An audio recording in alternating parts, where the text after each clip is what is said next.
Apéro spécial Bulls. Chicago, clac, les taureaux.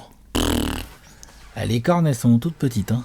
Oh la vache. Ouf, ils font pas peur là. Qu'est-ce que c'est que ce début de saison de Ils merde? font peut-être peur à leurs fans. Ah bah alors ça, c'est sûr. On s'installe tranquillou bilou. Comment ça va, Alex? Bah écoute, ça va bien, mieux qu'à Chicago, hein, pour reprendre le thème général de cette vidéo. Hein, Eh oui, voilà. compliqué pour les fans des Bulls en ce moment. On va en parler en long et en large. Vous le savez, sur ce début de saison, il y a des apéros qui tombent. Est-ce que tout le monde va avoir droit à la puissance du trash talkers? Certains résistent. Bravo aux Ils fans sont de comme ça, Boston. Chicago font yes. Ouais. C'est bon ça. Yes. Encore que, t'as vu Boston? Boston, ils ont fait le trash talk quoi? Le quoi? Le comment? Non, Alex, non. Bastien. Boum. Dans ton cul.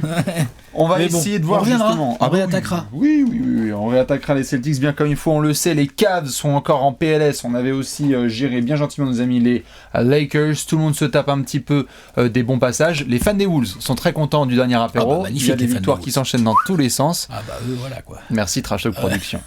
C'est simple, on doit parler des Bulls. Pourquoi? Parce que ce soir, Chicago joue contre Boston. Donc si vous regardez l'apéro demain et qu'ils ont claqué le match de leur vie, c'est très bien. Mais au La moment où on tendance parle... est la même. Hein. Ah bah ouais, au moment où on parle, Alex, qu'est-ce qui se passe à Chicago? Bah il se passe que... on va en parler dans le détail, mais pour faire les grandes lignes, pour une équipe qui devrait être dans la continuité, parce que...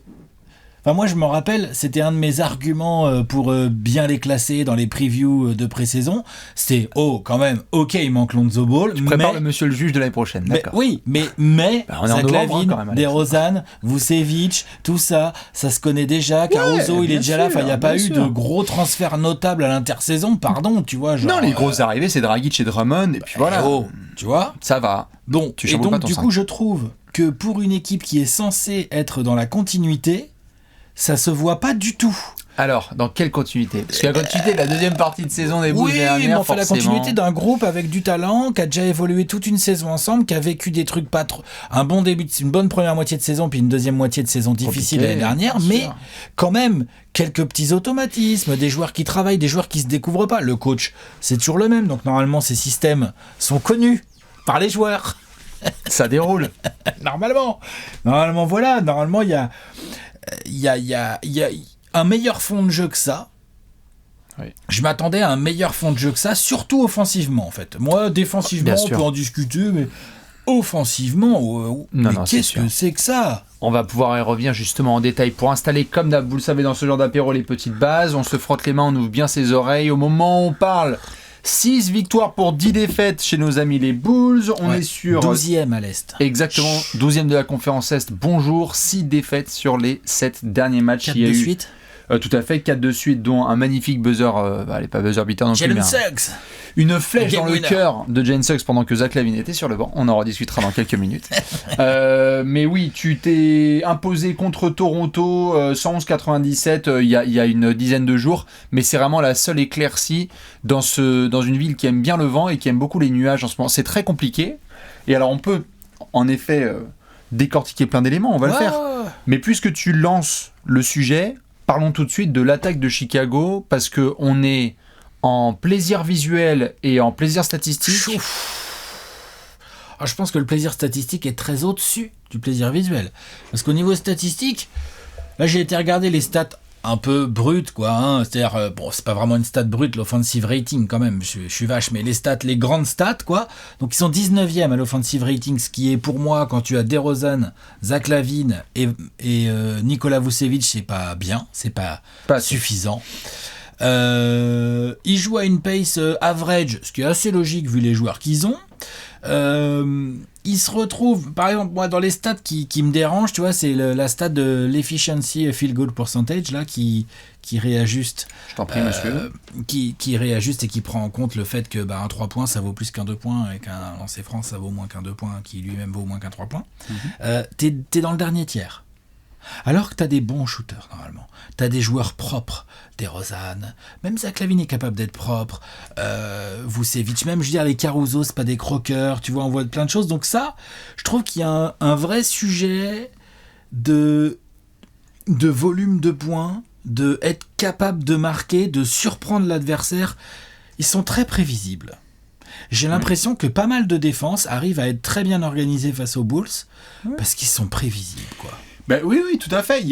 Et c'est aussi pour ça qu'on se fait chier à l'œil. Et qu'on se fait chier. Moi, c'est visuellement, je t'avoue, parce qu'en effet, comme tu le dis, si tu regardes dans les chiffres, le truc le plus flagrant, là, pareil, je prépare un petit peu, c'est que alors que pourtant, tu as des pourcentages à 3 points qui sont pas catastrophiques. Ils sont average. Par contre, tu as un volume faible. Mais alors, c'est un volume qui c'est même pas faible, je veux dire, c'est famélique. C'est parmi les plus petits de la ligue. C'est famélique. Et ça fait partie, les Bulls font partie des 3 équipes qui rentrent les Hawks, je crois. Et prennent le moins de 3 points tout à fait.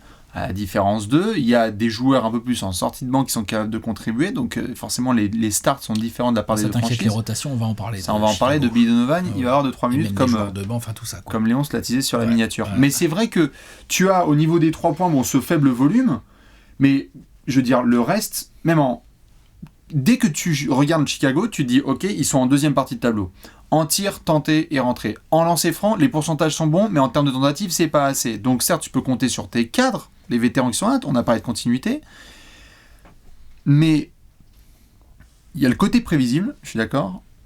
Il y a le côté, je pense qu'il les a un peu chamboulés et dont on a parlé au début de saison, c'est ils n'ont jamais pu vraiment compter sur l'effectif qu'ils souhaitaient avec Lonzo Ball.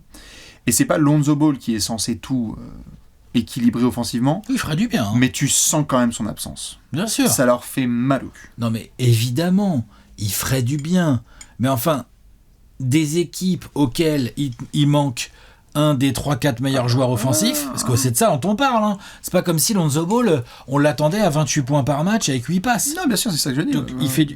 Donc, il leur manque un de leurs 3-4 joueurs les plus importants offensivement parlant. Disons que, c'est ça. Tout à fait, disons que quand ils ont un mec qui est capable de prendre du volume de 3 points et les rentrer, ça il leur en faut en plus, parce qu'en fait, en effet, on regarde les pourcentages, c'est pas mal, mais t'as Zach LaVine et Vucevic qui en prennent et en rentrent, c'est pas la panacée de DeRozan. Non, il fait d'autres choses. Dosunmu, c'est à droite à gauche, et Goran Dragic fait un bon début de saison, donc tu peux à la limite compter sur lui, mais Lonzo complète, il te fait passer au cap suivant en fait. Moi je trouve que Lonzo surtout il t'amène, il y a les shoots à 3 points, puis il t'amène c'est parmi ce qu'il apporte, de la gestion. Ah oui. C'est-à-dire que là, Donovan, il a dit ok, Lonzo est pas là, moi j'ai envie de garder Caruso plutôt en sortie de banc, donc je titularise Ayo Dosunmu, qui n'est pas un vrai meneur. Non. Zach LaVine n'est pas un vrai meneur, mais il peut tenir la balle, hein. Il peut la monter, il peut créer derrière un écran. Les 3 premiers cartons. Ouais. Voilà. Et DeRozan n'est pas un vrai meneur, mais lui aussi il peut tenir la balle, il peut créer des choses et tout. Donc je vois bien ce qu'il a essayé de faire, notre ami Donovan. Force est de constater que ça marche pas. Et que peut-être ça c'est un des premiers trucs qu'il va falloir qu'il remette en question, c'est équilibrer sa ligne extérieure. Où je trouve que Dosunmu aurait peut-être plus d'impact en sortant du banc, et peut-être que finalement il lui faut Caruso titulaire ou même Dragic. Tu sais quoi, c'est pas grave. Il adore Goran en sortie de banc parce qu'il est forcé de constater qu'il fait un bon début de saison. Mais il fait un bon début de saison, il met 9 points par match, c'est le meilleur scoreur du banc. Oui, tout à fait, mais ce que je veux dire par là, c'est qu'il est bon parce que il a ce côté justement vétéran, calme, qui peut sortir des situations quand ça devient trop stagnant. Il est à plus de 40% à 3 points, si je dis pas de conneries, Goran, et il s'entend bien tout de suite avec les Drummond et compagnie qui arrivent à rouler. Donc, non, mais tout à fait, mais c'est un bon joueur. Hein. Donc à la limite, mais non, je crois qu'on se posait la question dans les 30 previews, c'était de savoir qui allait accompagner DeRozan, Vucevic et LaVine dans le 5. Qui allait prendre le spot de Lonzo, au moins en titu. On a tenté des réponses, on n'a pas non plus une réponse définitive, parce que tu as en effet Dosunmu, mais c'est pas non plus... Billy Donovan, il est comme nous, il tente, puis il n'a pas la réponse pour l'instant. Ouais. C'est un peu un souci. Et alors, à la limite, en effet, quand on rentre dans les trucs en détail, parce que là on parle de l'attaque, la défense, ça pourrait être pire. Oh, franchement, ça va. L'année dernière, c'était pire. Je trouve que là, il y a des trucs qui sont un peu mieux en début de saison. Au niveau ratings, c'est honorable, hein, tu vois, 12e rating défensif. Il y a des équipes qui sont vraiment moins bonnes, nettement moins bonnes. Tu vois, en fait, finalement, ils ont une défense assez average, voire average un peu plus. Ils se battent, le retour de Patrick Williams, même si Patrick Williams, on pourrait attendre plus de choses de lui pour un top 5 de draft. En défense, il apporte quand même. Quand tu sors Caruso du banc, le petit Dosunmu, il se bat quand même pas trop mal. Puis moi, j'aime bien le travail qui est apporté par des mecs comme, je sais pas, Javonte Green, Derrick Jones Jr., tu vois, même Drummond par rapport à Vucevic, c'est un bon défenseur quand même, hein, Vucevic. Après, Vucevic... quand tu regardes les matchs des Bulls, ce qui est énervant avec Vucevic, c'est ses couvertures pick and roll, où là, parfois, il fait peur. Où je trouve qu'il laisse un peu trop de facilité.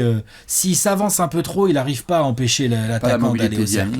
Par contre, il protège pas si mal son cercle. Intelligent. Et il est intelligent et il mange bien du rebond.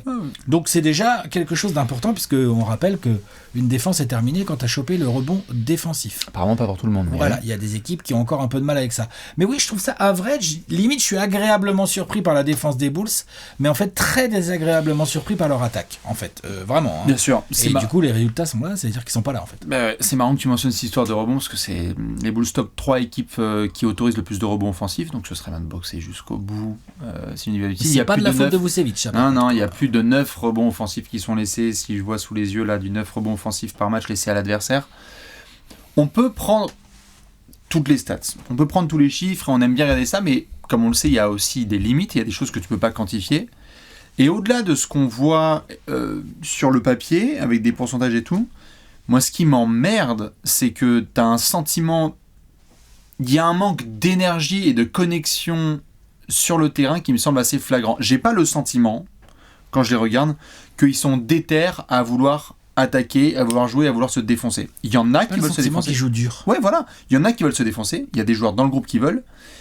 Mais parfois, ça traîne des pattes, en fait. Et quand t'as traîné des pattes, l'attaque stagne un peu, et qui est le leader, tu sais que ça, c'est des phrases... Qui est le leader, c'est une sale phrase à Chicago, ça. Et pourtant, c'est pas contre DeRozan. Ou contre Zach Lavine. Pourquoi ce serait pas Zach Lavine le leader? Parce que depuis qu'il est arrivé, DeRozan a dit bonjour, c'est moi le trompe. Mais on pourrait le donner à Zach Lavine. C'est technique, ouais, mais le patron de vestiaire. Je pense que les gars de Toronto le savent, à San Antonio aussi, c'est pas un gueuleur. Non, aboyeur, ça non. C'est pas un aboyeur. Tu peux ne pas trop aboyer et te comporter quand même comme un patron. Et DeRozan, je trouve, moi, que ce soit dans ses déclats d'après-match, surtout avec ce qui se passe en ce moment, se définit bien en patron, je trouve. Mais c'est pas un patron qui va taper du poing sur la table. Alors du coup, les Bulls sont un peu à l'image de leur patron, finalement. Un peu soft, un peu mou par moment. Manque un peu d'énergie pure. C'est pas sur cette chaîne que... Non mais, tu vois, genre, il y a aussi de ça. Par exemple, là, je regardais, là, avant qu'on tourne, parce que je voulais vérifier cette impression, et effectivement, sur leurs 10 défaites, il y en a 5 où ils ont perdu de 5 points ou moins. Donc il y a... Des belles fins de match. Oui, et les fins de match, on sait que c'est de la discipline et de l'organisation tactique, on le sait, c'est de l'entraînement, c'est appliquer des schémas qui soient offensifs ou défensifs, et c'est aussi les hustle balls, les 50-50 balls, il faut les gratter, il faut les gagner, et leur bon, où tout le monde fait bien son écran, et ainsi de suite. Et ça, les Bulls, ils ont failli pas mal dans ce genre de choses. On parlait tout à l'heure, on se moquait, on parlait de Jalen Suggs, qui leur a mis un gros game winner. Il n'y a pas de lancer juste avant là Pour Vucevic. Ouais, donc Vucevic, normalement, c'est un bon shooter de lancer, tu vois, comme par hasard, c'est là qu'il les rate. Puis il y a aussi un match en début de saison, je crois que c'est contre les Wizards, où ça perd de 2. Ça perd de 2.102 à 100 à Washington. Voilà, pareil, typiquement le genre de match qui est prenable si tu mets l'énergie qu'il faut, si tu fais ce qu'il faut. Et il y a plusieurs matchs comme ça qui se jouent à 4 ou 5 points, où... devant l'écran, on est là, on a la sensation que Chicago avait la place pour ramener une victoire, et puis non. Ah oui, tout à fait. Voilà. Récemment, tu as eu Brandon Ingram qui s'est pointé avec les Pels et il a fait un gros money time pendant que les Bulls ont... Ça a été pareil là en effet avec Jalen Suggs. Tu as une accumulation d'eux, mais c'est marrant parce que quand tu regardes, je vois un peu les réactions qui ont lieu par rapport aux défaites. Je sais pas ce qui est le plus frustrant entre soit le fait de perdre de peu dans ces fins de match, ou alors aussi des défaites autour, qui sont des défaites de 15 à 20 points, où en fait il n'y a pas l'énergie. Ah, quand tu te fais défoncer, tu veux dire ? Quand tu te fais défoncer, et c'est ce qui s'est passé là récemment. Denver ? Ouais, voilà. Denver, c'était chaud. Où t'avais Chicago qui avait genre, je sais plus, 2-3 jours un peu de repos, en mode, on va pouvoir reposer les cannes, donc normalement tu t'attends à ce que les joueurs soient prêts, pendant que Denver enchaînait notamment les gros matchs, et donc tu pouvais t'attendre, avec des absents, à ce que Chicago puisse les prendre à la gorge. Pas du tout ce sentiment d'urgence. Donc du coup, tu te retrouves avec une équipe qui devait l'emporter et qui n'a pas fait le travail. Alors, Denver joue très bien au basket. Et après, Denver joue très bien au basket. C'est des gros clients. D'ailleurs, on peut le dire, le calendrier des Bulls, c'est assez costaud sur le début de saison. Oui. Il y a des beaux morceaux. Ça va.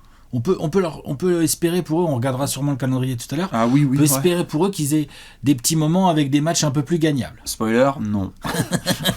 Vous savez que j'aime bien m'occuper de vous donner le calendrier après, ça va être hardcore. Mais non, là ils ont préchauffé. Mais tu vas kiffer quand je vais t'annoncer le calendrier, ça va être quelque chose. Mais oui, quand on regarde ce qui s'est passé, t'as de tout. T'as des défaites qui sont au finish et t'as des défaites qui sont larges où en fait il n'y a pas la présence. Et donc ça me mène à ce dont on a discuté et qui a fait le tour de la planète basket ces derniers jours. C'est forcément ces déclarations qui ont eu lieu côté Billy Donovan, DeMar DeRozan, Zach LaVine, notamment concernant la fin de match contre Orlando. Donc pour remettre le contexte, comme ça après je te laisserai take it away. Orlando se ramène à Chicago, match particulier parce qu'en plus on est pour Chicago sur le Vucevic deal. T'as Wendell Carter-Williams qui est là. Wendell Carter Jr.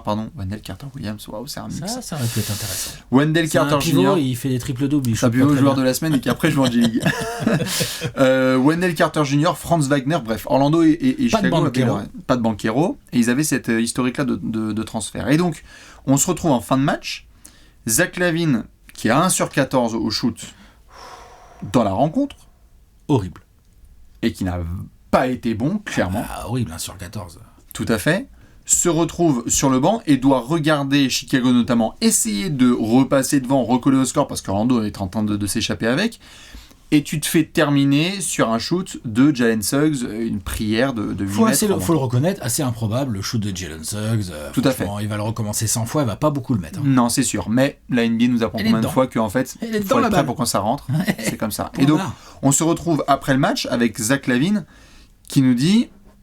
Écoutez, la décision de me mettre sur le banc, si je dis pas de bêtises, il dit c'est la décision qui est prise par Billy Donovan. Est-ce que je suis d'accord avec ? Non. Est-ce que je l'emmerde ? Fortement. Ouais, voilà, il a fait comme ça. Tu m'entends, Billy ? C'est de la merde. Écoute-moi bien. Ouais. Après, alors il a perdu, Billy Donovan, ce match. Il l'a perdu sur cette prière, sur cette Ave Maria de Jalen Suggs. S'il l'avait gagné, si Jalen Suggs, il brique comme il doit briquer cette espèce de tir. En fait. Mais c'est tout le... Alors, voilà. Zach LaVine, il aurait eu beau faire c'est de la merde, on aurait fait ouais, mais gros, t'es 1/14, ton coach il te bench, il gagne le match, bah tais-toi. Et totalement, mais ça se joue. Il est sauvé par Jalen Suggs, limite. Zach LaVine. Ça se joue à 3 fois. Ça se joue à 3 fois rien. T'as vu récemment là, AJ Griffin côté Hawks qui assassine Toronto là au buzzer. J'ai vu, ouais. Voilà. Faut que Atlanta aille en prolongation avec un rookie qui met le panier de la gagne pour battre les Raptors où il y a personne. Donc je veux dire, si Toronto avait gagné ce match, on aurait dit Nate McMillan fired. Ça se joue à 3 fois. À côté de ça, on dit AJ Griffin, trop bien. Donc c'est sûr, le résultat détermine plein de choses. Je suis totalement d'accord. Mais il faut savoir que avant ce match, je laisse les fans des Bulls confirmer, mais j'étais assez halluciné par la déclat. Pas halluciné, j'étais assez... Attends, quel déclat tu parles avant par match ? Une déclat avant match. Ah oui, d'accord. De Billy Donovan qui prend justement le micro et qui dit littéralement, on ira aussi loin que là où nos leaders nous emmèneront. C'est-à-dire DeRozan, Vucevic et LaVine. Les gars, on se bouge le cul. C'est pas faux. Hein, et c'est pas faux. Et en l'occurrence, quand tu vois le match qui est fait par certains, on peut pinailler et dire il y a les deux lancers de Vucevic qui rentrent pas. Mais Zach LaVine, là, il a pas répondu. 1/14, je crois que, honnêtement, 1/14, que le coach le bench dans un moment où c'est tendu. Et que surtout Chicago remonte. Et qu'il laisse sur le terrain, donc je sais pas, Caruso ou des gars comme ça, enfin tu vois. Chicago revient au score. Franchement, ça se défendait bien comme choix, en tout cas de la part de Billy Donovan. Parce moi, j'ai pas toujours été un grand fan, comme les gens qui suivent cette chaîne le savent, pas toujours été un grand fan des choix de Billy Donovan. Mais là, sur ce match-là précis, moi, perso, le mec, il prend son courage à deux mains, il fait tu sais quoi, Zach LaVine, tu rentres pas un tir, tu vas rester assis, mon pote. Et tu te prends tout à fait. Comme tu te bats pas en défense, et puis que les cutbackers derrière chez toi, il se passe beaucoup de choses, t'es jamais là. Clairement. Bah, mon poteau, tu vas rester assis sur le banc. Tu vas avoir le meilleur siège du United Center. Et tiens, regarde, on revient au score. Voilà. Donc si la prière de Jalen Suggs elle rentre pas, c'est une toute autre affaire et on dit est-ce que Billy Donovan devrait rentrer au Hall of Fame ? C'est sûr. On est tout le temps dans ce... Non mais c'est vrai, on est tout le temps dans ce ratio extrême. Mais c'est ce qui cristallise la situation des Bulls en ce moment, c'est que à un shoot d'un sophomore qui balance une prière, le vestiaire passe de calme à TNT. C'est-à-dire que derrière, tu as DeRozan que les journalistes viennent voir, et où lui, j'ai assez bien aimé, dit quand même, écoutez, moi je pense qu'en effet, il y a un moment où nous, on doit step up parce qu'on ne doit pas perdre ce genre de match, que des shoots, Zach qui va en prendre, Zach qui va en rentrer et en louper, c'est comme ça. Mais ce genre de fin de match inacceptable, on devrait jouer bien mieux. Moi j'ai dit fair enough, parce qu'on aime bien les leaders comme ça qui disent c'est à moi avant tout, plutôt que de dire... Moi c'est ça qui m'a fait chier avec Zach LaVine. C'est que Zach LaVine, s'il était sur un début de saison de zinzin, et qui se défonçait les deux côtés du terrain, et Chicago était sur une bonne tendance, tu pourrais dire j'ai pas compris ce qui se passe. Ouais, j'ai pas compris le choix de mon coach. Mais là, mec, il a 1/14, c'est une passoire. Pardon. Non, ça je suis d'accord avec toi. Mais du coup, ça dénote autre chose. Et on peut commencer déjà à se poser la question, c'est est-ce que Billy Donovan a bien son vestiaire ? Parce que si Zach LaVine commence à lui mettre des tacs comme ça en public, il est pas débile, Zach LaVine. Hein, ça fait des années qu'il est dans la ligue. Il sait que quand il va dire un truc comme ça, il sait que ça va pas passer inaperçu. D'ailleurs, c'est pour ça que DeRozan, derrière, il essaye d'éponger le truc. Mais ça veut dire quoi ? Ils se disent quoi dans le vestiaire ? Ça veut dire le match, cette défaite-là contre Orlando, oui, mais celle dont on a parlé contre Denver ou d'autres comme ça, parce que juste avant de battre les Raptors, ils ont perdu aussi contre les Raptors. Oui, bien sûr, sans Siakam. Donc ça joue bien les Raptors, mais sans Siakam, t'as envie de les battre, quoi. Ouais, bien sûr. Si t'es une équipe qui prétend aller en play-in, play-off, ça paraît de play-off, ouais, bien sûr. Voilà. Donc du coup, est-ce que Billy Donovan a le bon discours ? Est-ce qu'il fait ce qu'il faut aussi pour que ses joueurs, quand ils jouent les Denver Nuggets, ils soient dans un mood un peu on y va, quoi. Moi, c'est ça qui me fait le plus peur.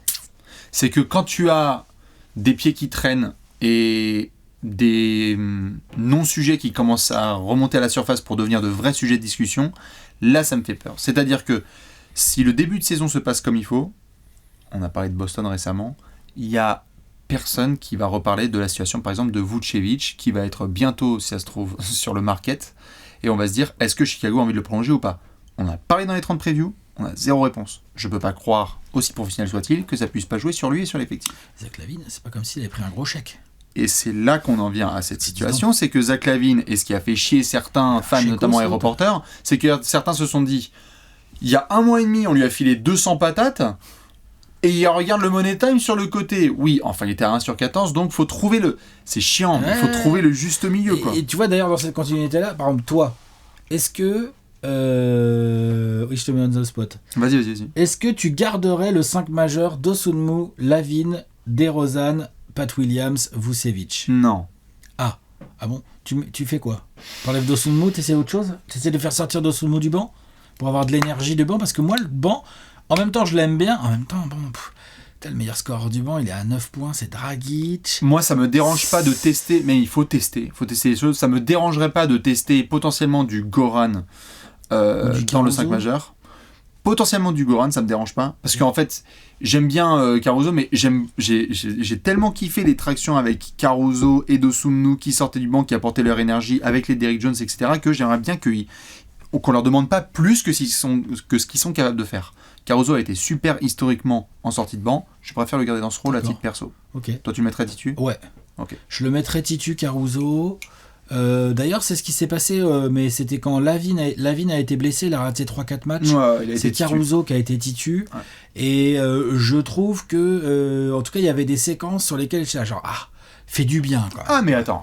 Il fait du bien défensivement. Et à côté d'un LaVine, justement, il pourrait lui servir un peu de faire valoir défensif, quoi. Avec Pat Williams, tu vois, ils se répartissent les grosses missions. T'as DeRozan et Vucevic qui font quand même un peu le boulot, et LaVine va falloir qu'il se sorte les doigts. Mais au moins, tu peux le cacher un peu mieux, je trouve, avec un Caruso. Ok, j'entends. Je trouve. Moi, j'avoue, je changerais ce 5 parce qu'il y a quelque chose qui me semble déséquilibré, et quelque part, on en a parlé plein de fois, ce ne sont pas uniquement les 5 majeurs, c'est-à-dire que le 5 majeur c'est une chose. C'est les rotations après, c'est les rotations. C'est-à-dire que le 5 majeur c'est une chose, mais derrière, comment est-ce que tu gardes cet équilibre sur 48 minutes ?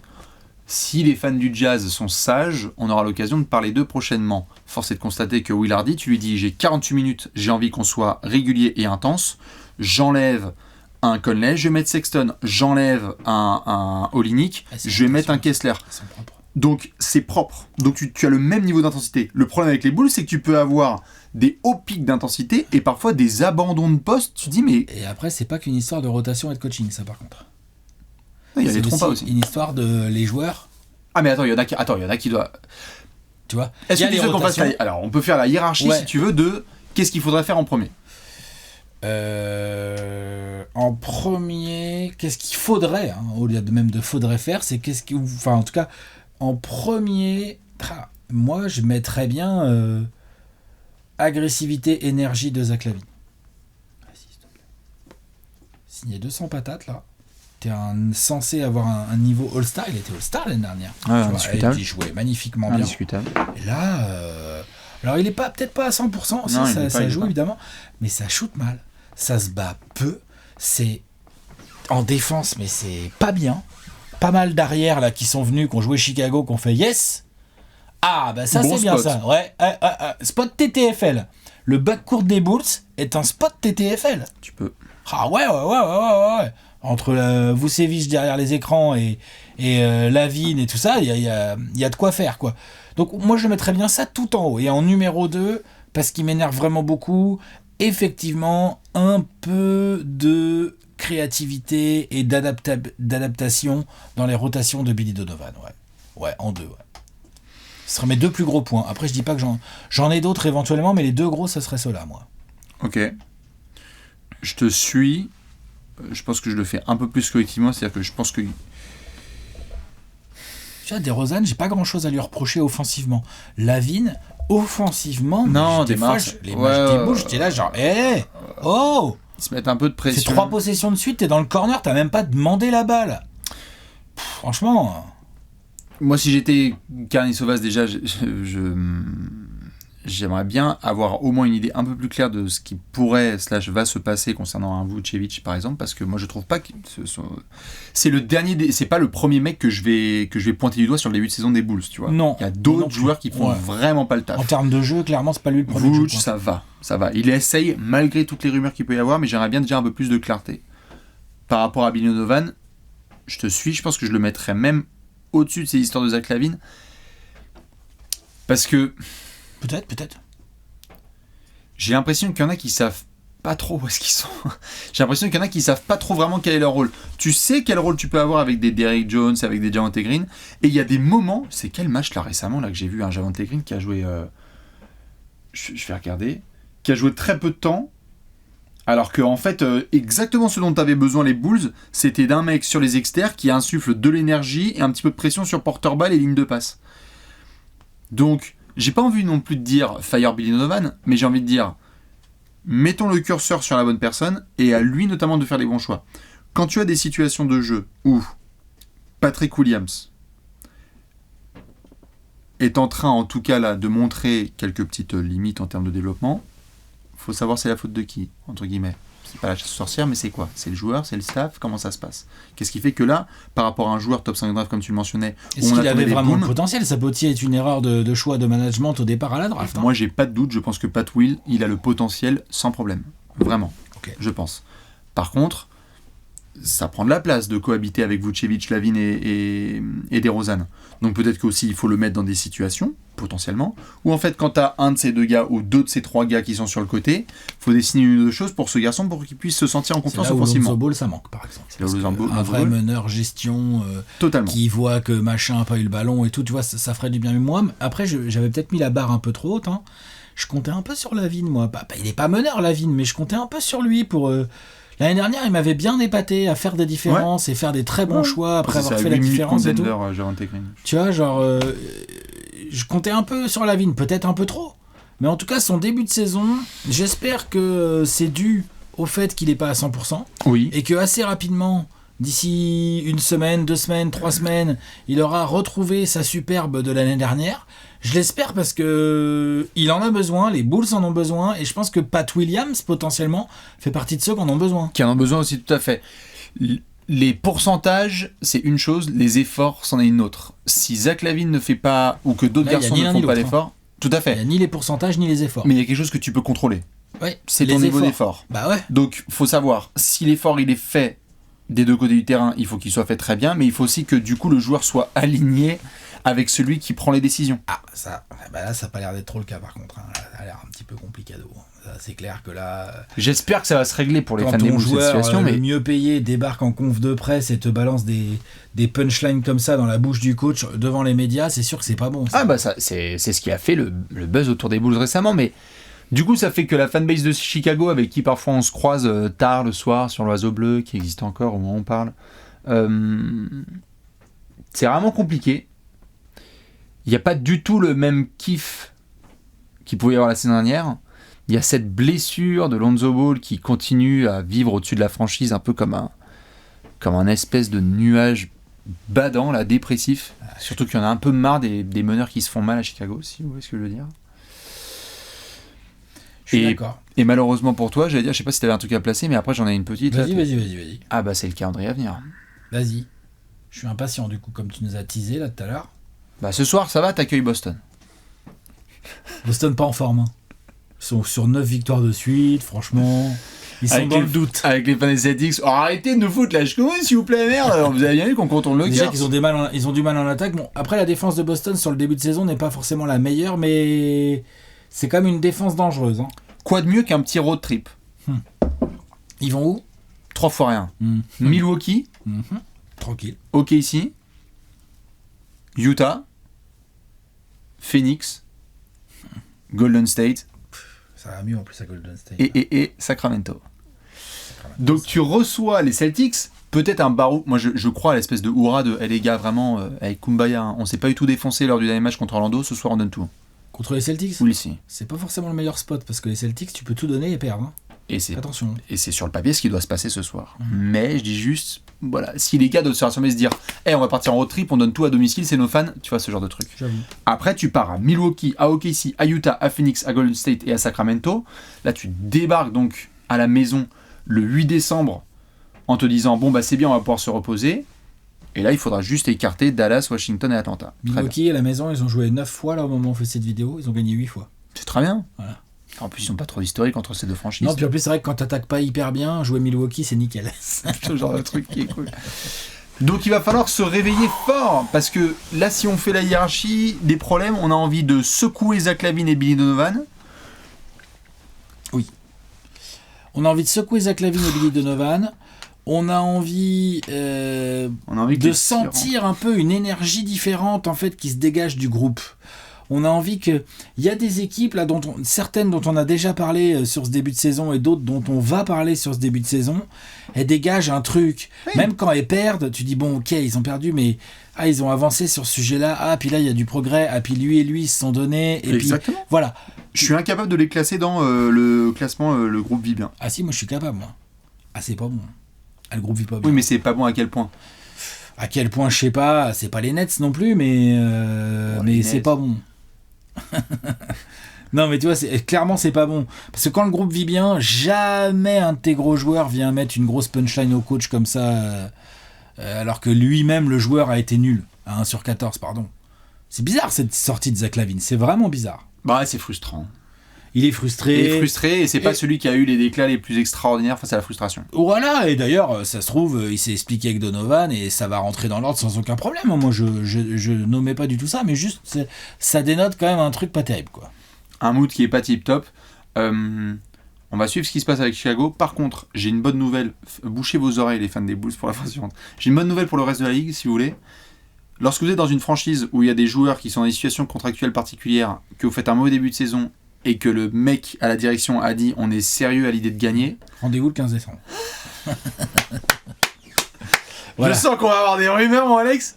C'est sûr. Non mais en vrai, si Karnisovas nous bassine, je dis bassine positivement parce que les fans des Bulls vont me dire si Karnisovas nous répète avec joie et des tyroliennes que en fait les Bulls sont sérieux à l'idée de gagner, là on n'y est pas. Non, là on n'y est pas du tout là.